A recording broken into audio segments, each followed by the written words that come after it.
Alright, this is my friend Rick. Rick Scholl. He's a golfer. And we're going to do a little analysis on his swing here. He does a lot of good things, but he's got a couple of things he wants to work on. Here we go. Now let's Rick swing at the regular speed. Here's his swing a little slower. I think he stands up a little bit in there. We're gonna draw some lines for him and let him analyze it himself. I don't want to screw him up. You know, I'm the last person really should be given lessons, but Rick's got a good swing. He really does, and he's a consistent golfer.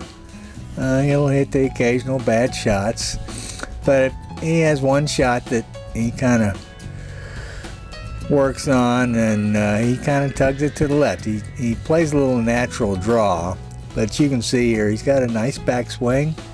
He starts leaning to the left a little bit. I don't like that. And then he stands up right at impact. He'll stand up. Now that's not abnormal. A lot of pros do it. They'll stand up because they hit from the ground up.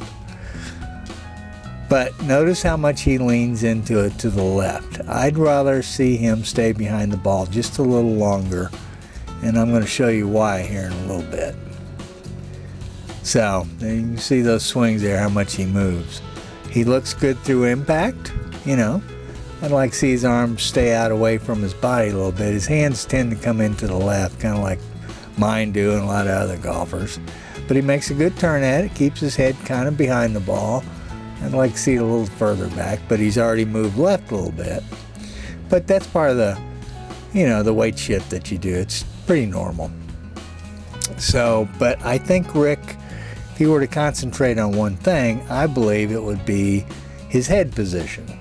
Most of the really good golfers, although their bodies might go everywhere, their head pretty much stays in place. So, what are we going to do? Well, we're going to draw a little box around his head. I'm going to show you how much his head moves throughout his swing. It's subtle, but, you know, on the way back, he turns his head to the right a little bit. I'd rather he keep his eyes behind the ball, but we're a little older. We're not as supple anymore. So, but his head, you know, it'll stay in the box mostly through the swing until right there, right at impact. It comes up a little bit, and when I show you a different angle here in a couple of minutes, you're going to see how much it does come up. And then we're going to compare it to a couple of pros that I like and the way their head moves. Anyways, now this is normal. Coming up, you're going to stand up anyways. All right, Lee Trevino. To me, he and Arnold Palmer were the best head guys. Watch his head through his swing sequence. It's pretty much, and see the way his head stays behind, where Rick's is more upright and to the left even. Now, Lee, to me, was like best ball striker ever. All right, so here, you know, here's Rick. His head's kind of leaning to the right, which is fine. He's a little older now. Lee was a little younger here. But watch what happens at getting close into the ball there. Yeah, Rick has stood up a little bit, and he's already moved to his left some. But that's still, I mean, to me, that's a good move that he makes on the ball. But watch how Trevino just keeps his head behind the ball all the way through. Rick keeps his head down, which is good, keeps his eyes on the ball.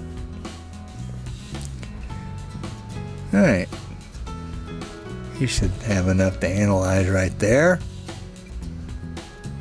But I really like Lee Trevino's. And Arnold Palmer was another guy. If you look at his swing, his head just didn't move, period. Now, he had kind of a funky swing, but his head stayed behind better than any pro golfer I've ever seen.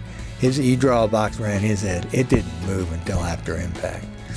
Now, watch Rick on this angle here.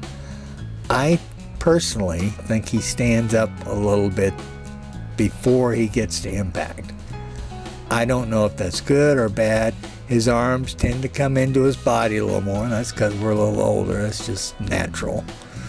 But the other thing he does that was kind of surprising to me, and I didn't notice it until I first drew the box, it looks like he's set here, right? Now watch, he starts leaning forward.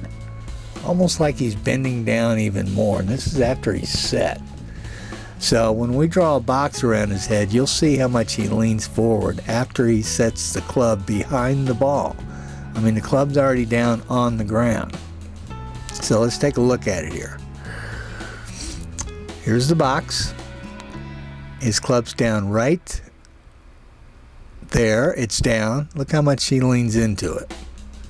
That's a big difference there. That's not just an inch or two. That's half his head's out of the box already before he even takes the club back. So, but his arms are hanging down naturally. They look good.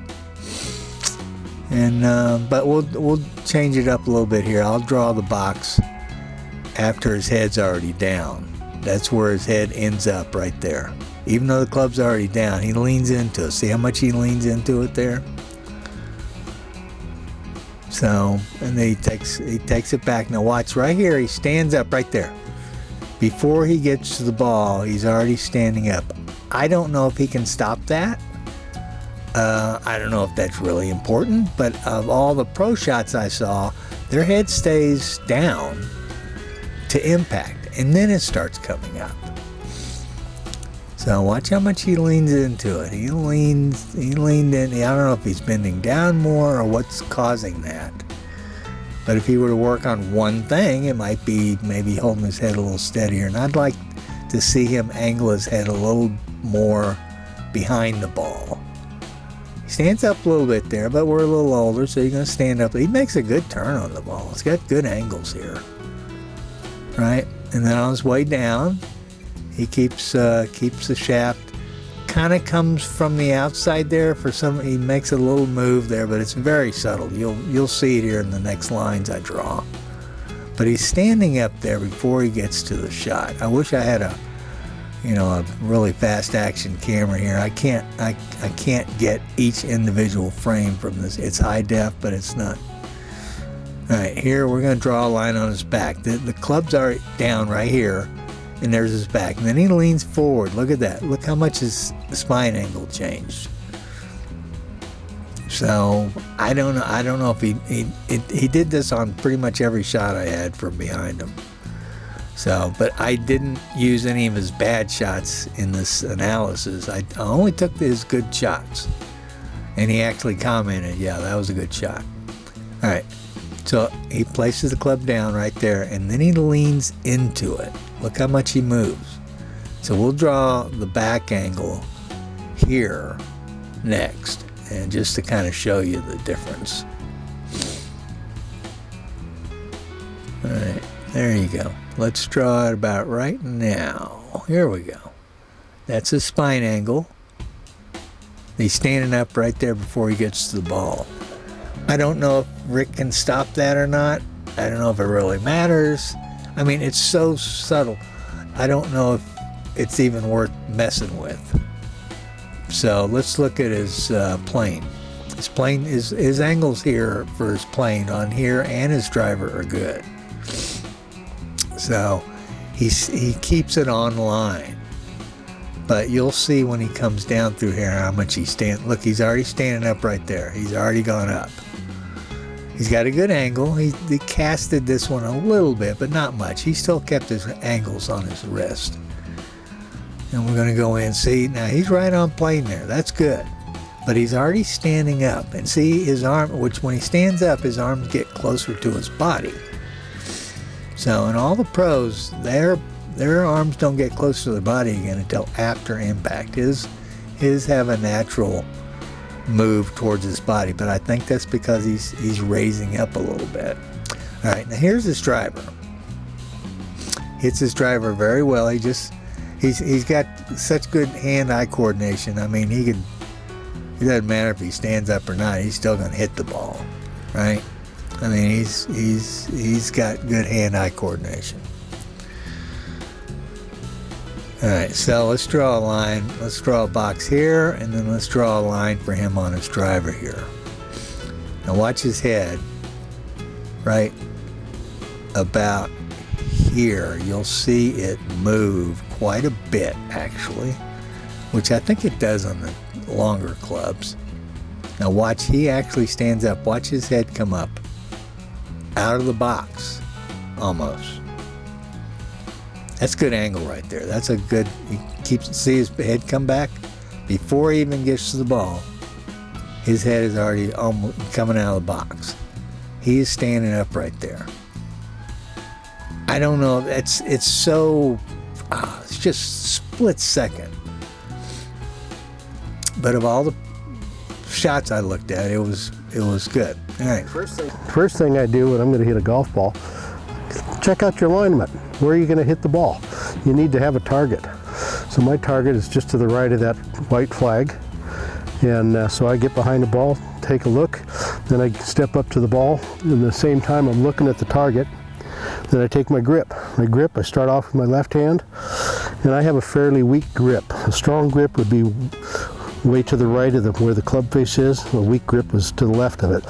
I'm about neutral, and then I put my right hand on the club, and it's a fairly neutral grip for the way I hit the ball.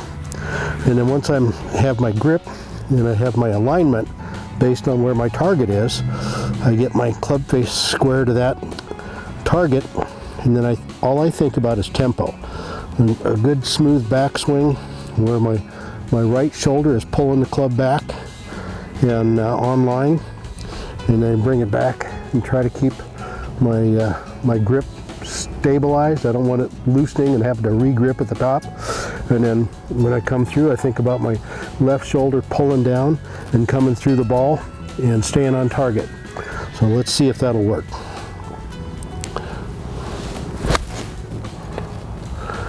Just left of my target. I'm going to hit the ball square in the club face. Not bad. See, now I asked Rick to give you a golf lesson in less than 2 minutes, and he did it in 1 minute and 58 seconds. That's pretty good. All right, Rick, keep at it, man. No complaints. See you later.